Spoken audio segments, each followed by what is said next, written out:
వర్గాలలో కలుపుకొని పోయేదానికి మేము ముందరున్నాం. ఈరోజు ప్రభుత్వానికి ఒక చిన్న మనవి.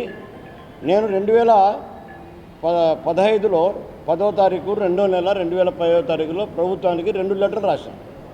ఏమని రాశాము? 2015లో 2019లో నీ ప్రభుత్వం రాదు, ఎందుకు రాదనే దాని మీద మీరు సవరించుకోండి, ఆలోచన చేసుకోండి బాబు గారు, లోకేష్ బాబు గారు అని చెప్పి లెటర్ రాశాం. రాదు అని ఖచ్చితంగా చెప్తూ ఆ లెటర్లు నా మిత్రులు పెద్దలందరూ చూసి నీకు ఇంత 6 సెన్స్ ఎలా వచ్చిందా, ఎట్లా చెప్పినావని చెప్పేవాళ్ళు చాలామంది ఉన్నారు, పెద్దలు ముద్ర పత్రం సహా. ఈరోజు కూడా అదే జరుగుతుంది. అదే సంవత్సరంన్నర తర్వాత అదే శంకుస్థాపన చేసి మా బలిజలను అనగదొక్కాలనే ఉద్దేశంతోనో ఇంకొక ఉద్దేశంతోనో ఏదో పెట్టుకొని కుట్రలు మన్నుతున్న నాయకులందరికీ, ఏ నాయకులకైనా చెప్తున్నాం, ఈరోజు బలిజలు లేకపోతే కూటమి ప్రభుత్వం ఉండేది కాదని చెప్పి ప్రతి ఒక్కరికి రాష్ట్రంలో ప్రతి ఒక్కరికి తెలుసు. దీని మీద ఆలోచన చేయకుండా గిరి బలిజన ఎలా పెడతారు? వాళ్ళని పిలిచి డిప్యూటీ సీఎం ఇవ్వండి, మాకు ఇబ్బంది ఏం లేదు. గిరి బలిజకు ఒక చరిత్ర ఉంది. 6 రాష్ట్రాలలో 7 రాష్ట్రాలలో చరిత్ర ఉందండి. దీన్ని ఎలా తీసుకెళ్తారు? ఏదైనా ప్రభుత్వంలో వ్యతిరేకత వస్తుందని చెప్పి మీ సలహాదారులు చెప్పరా మీకు? ఏం జరుగుతుంది ఇక్కడ పార్టీలకు అతీతంగా కాపు, బలిజ, తెలగ, ఒంటర్లు ప్రతి ఒక్కరు నడుము కడతారు. వైఎస్ఆర్సీపీలో ఉన్నాయి, తెలుగుదేశంలో ఉన్నాయి, బీజేపీలో ఉన్నాయి, జనసేనలో ఉన్నాయి, ఏ పార్టీలో ఉన్నా మీరు అర్థం చేసుకొని దీని మీద ఉద్యమం రాకముందే ఏదైనా చర్చలకు పిలిచి మాకు న్యాయం చేస్తారని ఆలోచన చేస్తున్నాం. జనార్దన్ గారికి మేము ఖచ్చితంగా సపోర్ట్ చేస్తాం. ఎందుకంటే ప్రాతికేయులుగా కొన్ని సంవత్సరాలు చాలా పనిచేసే వ్యక్తిగా, సుదీర్ఘంగా ఆలోచించే వ్యక్తి ఆయన. ఖచ్చితంగా ఆయన సపోర్ట్ చేస్తాం.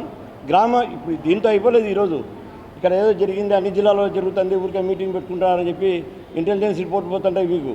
ఆ ఇంటెలిజెన్స్ రిపోర్ట్తో మాత్రం ఏం కాదు. ఆ రోజు కూడా తిన్నిలో అంత 10 లక్షల మంది, 5 లక్షల మంది వస్తున్నారు, 2 లక్షల మంది వస్తున్నారు, ఎవరు రాలే, అందరినీ బంధించినా అని చెప్పినారు. ఇంటెలిజెన్స్ రిపోర్ట్ ఏమైంది? మీకు ఇంటెలిజెన్స్ రిపోర్ట్ కూడా తీసుకోకండి. మీ వ్యక్తిగతంగా కూడా కొంతమందితో ఆలోచన చేసుకొని మంచి సలహాదారులను పెట్టుకొని ఇలాంటివి పునరావృతం కాకుండా దీని మీద ఆలోచించాల్సిన ప్రభుత్వం చాలా ఉంది. 2029కి మాలాంటి వాళ్ళను, అంటే మా బలిజ కులస్తులు కానీ కాపులు కానీ మళ్ళీ మీరు పెద్దపీట వేసగలిగితే మళ్ళీ సక్సెస్ అవుతారు. 24లో కాకుండా 29లో కూడా అత్యధిక మెజార్టీ వస్తాయని చెప్పి జ్యోతిష్యం చెప్తున్నా. తర్వాత రాయలసీమ ప్రజల మీద చాలా అన్యాయం జరుగుతుంది సార్. మీరు చెప్పింది వాస్తవాలు. ఇప్పుడు తెలుగుదేశంలో నాయకులు కూడా మా వాళ్ళని అనగొద్దొక్కి మెట్లతో కొట్టిన రోజులు ఉన్నాయి ఈ ప్రభుత్వం వచ్చిన తర్వాత.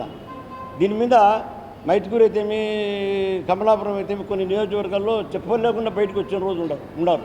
దీని మీద మీ ప్రభుత్వం వెనుకబడతా మాకు చర్చలు పిలిచినా కానీ మేము రాయలసీమ జిల్లాల మీద కూడా అన్న ద్వారా కూర్చొని మేము చెప్పగలుగుతాం.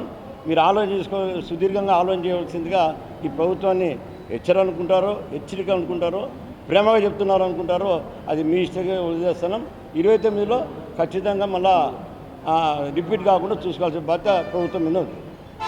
బలిజ సోదరులు, నాయకులకు మరియు మీడియా మిత్రులకు నా హృదయపూర్వక నమస్కారములు.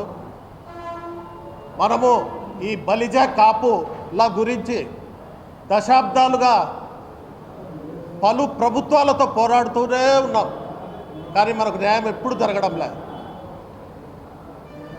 బీసీ మన ప్రధాన డిమాండ్ ఏంటంటే బీసీ రిజర్వేషన్స్ ఇమ్మని మొదట కోరుకున్నాం, అది పక్కన పెట్టేసినారు. మళ్ళీ ఈబీసీ ఎకనామికలీ బ్యాక్వర్డ్ క్లాసెస్ చేయమన్నాం, అది కూడా ఒక కమిటీ వేశారు, అది కూడా పక్కన పెట్టేశారు. ఈబీసీ రిజర్వేషన్లకు ఎప్పుడైతే మన బలిజల నుంచి వాయిస్ వచ్చిందో అప్పుడే దీనికి తొక్కేయడానికి ఈ దొమ్మర సామాజిక వర్గాన్ని తీసుకొచ్చి గిరి బలిజగా నామకరణం చేసి బలిజలలో కలపడము, ఈ ఈబీసీ రిజర్వేషన్ ఇవ్వడానికి అరగదొక్కే ప్రయత్నం అని మేము భావిస్తున్నాం. ఎప్పుడు ఈబీసీ ఎప్పుడొట్టించో